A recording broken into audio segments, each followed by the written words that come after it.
তার যে ধনুপার্জন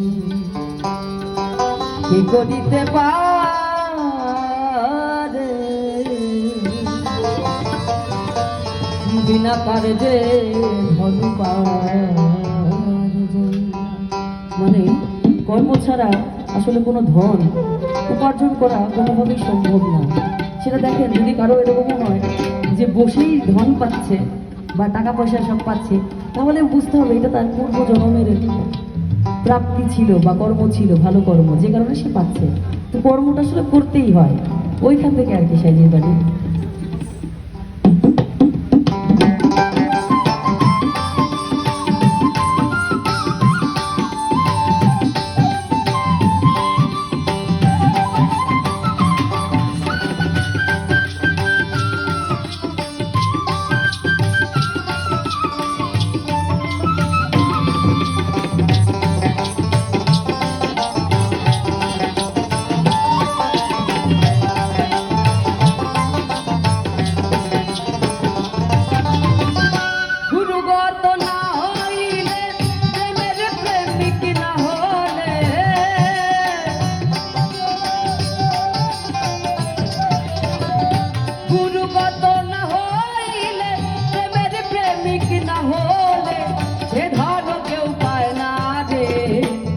তার যে ধন পার্জন কি করিতে পারে বিনা তার যে ধন পার্জন কি করিতে পারে বিনা তার যে ধন পার্জন।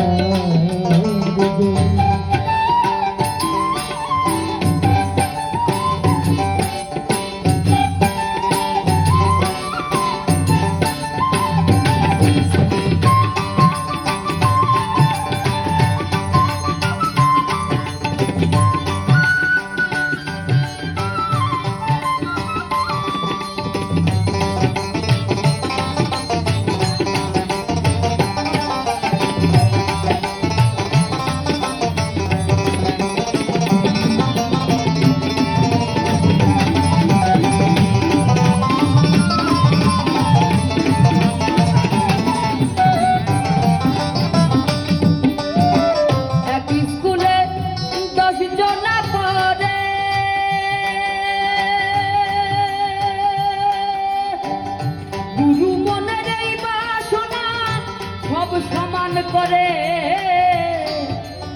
মানে একটা স্কুলে যদি 400 স্টুডেন্ট থাকে, তাহলে কিন্তু ওই টিচারের মনে বাসনা থাকে যে আমার এই ক্লাসের 400 স্টুডেন্টই ভালো রেজাল্ট করবে। টিচার কিন্তু চায় না যে, শিক্ষক কিন্তু কখনোই চায় না যে ও খারাপ করুক ও ভালো করুক, সে তো সমানভাবেই পড়ায় না। তো ওইখান থেকে যার কর্ম যেমন সে ঠিক তেমন ভাবেই এগিয়ে যাবে। সাইজি বলছে এক স্কুলে 10 জন পড়ে,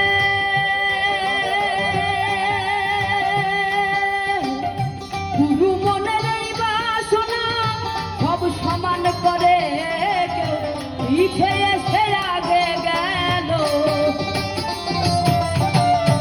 পিছে এসে আগে গেল, পরীক্ষাতে পাস করে বিনা তার যে ধন পার্জন কে করিতে পারে বিনা তার যে ধন পার্জন।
বিনা কার্যে ধন উপার্জন কে করিতে পারে, বিনা কার্যে ধন উপার্জন কে করিতে পারে, বিনা কার্যে ধন উপার্জন।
বিনা কার্যে ধন উপার্জন কে করিতে পারে, বিনা কার্যে ধন উপার্জন কে করিতে পারে, বিনা কার্যে ধন উপার্জন।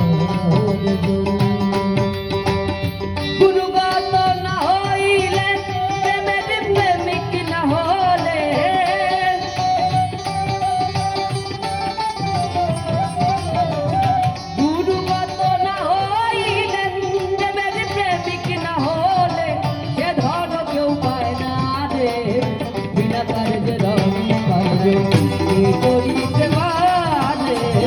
বিনা কার্যে ধন উপার্জন কে করিতে পারে, বিনা কার্যে ধন